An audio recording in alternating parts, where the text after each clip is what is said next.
Hey YouTube, what's going on? I hope everyone is doing well. Today I'll be making a short clip of how I installed the Serpentine belt back on the car.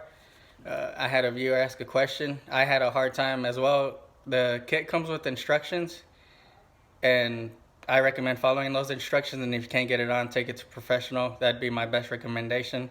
I'm not a mechanic, nor I claim to be a mechanic at all. So anything that I say, I guess it's at your own risk, but I'll go ahead and let you know how I went about it. Anytime I've installed a serpentine belt on cars, it's easier to just go with the smallest pulley that there is.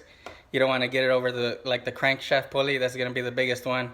It's a little bit harder to rotate the belt over the pulley itself. The smaller it is, you just barely get it around the smallest, get it around all the pulleys, and then the smallest one. It makes it a whole lot easier. But I guess with that being said, this kit tells you to install it on the triangular idle pulley that's on there. It tells you to install it over this triangular pulley, but there is a small, if I remember, a small gray clip.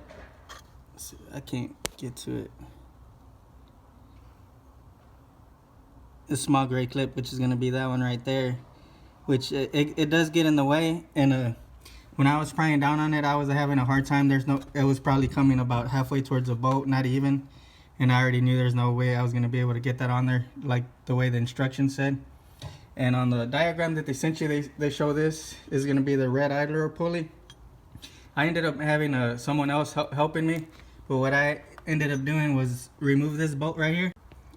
And once you remove this bolt, you're going to run the whole belt the way it's supposed to be ran, but this is actually going to go straight across from this bolt to this bolt. And I actually had an extra person helping me, and I would recommend another person to help you if you can. I weigh about 200 pounds, and I still had a hard time getting this that idler pulley back on there.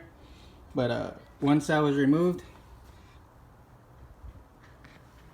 this belt's gonna run across from here to here, and what I ended up doing was just lining up this bolt right here to where the hole's gonna be at. And like I say, I weigh 200 pounds, and the car was jacked up a little bit, so it might be easier once the car's on the floor, so you can actually put more weight on it. But I ended up pushing down on the pulley as hard as I could, and I had that other person try to line up the bolt in there and screw it in. And I guess just be really careful so you don't what do you call it, strip the threads. You want to make sure you hold it down, and I guess wear some gloves, because I did have a really big indentation of where you're putting all your weight down. I would recommend, I guess, the biggest person you got or the heaviest person you got to help you do this, because I mean it is hard to get in there. But just push down as hard as you can, and have the other person, of course, is going to be off, screw in at least 2 to 3 threads before you release it, and then from there just go ahead and make it up.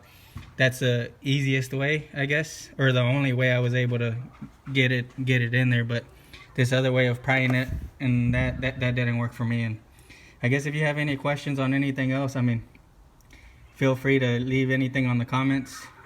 I'll try to help you out as much as I can if it's possible. I do log in every 2 to 3 days, I guess, just look at the comments. But yeah, I mean, for that viewer, get your hand on there, push as hard as you can, line that up, and screw it in. That's the only way I was able to do it. I hope that helps. All right, y'all have a good day.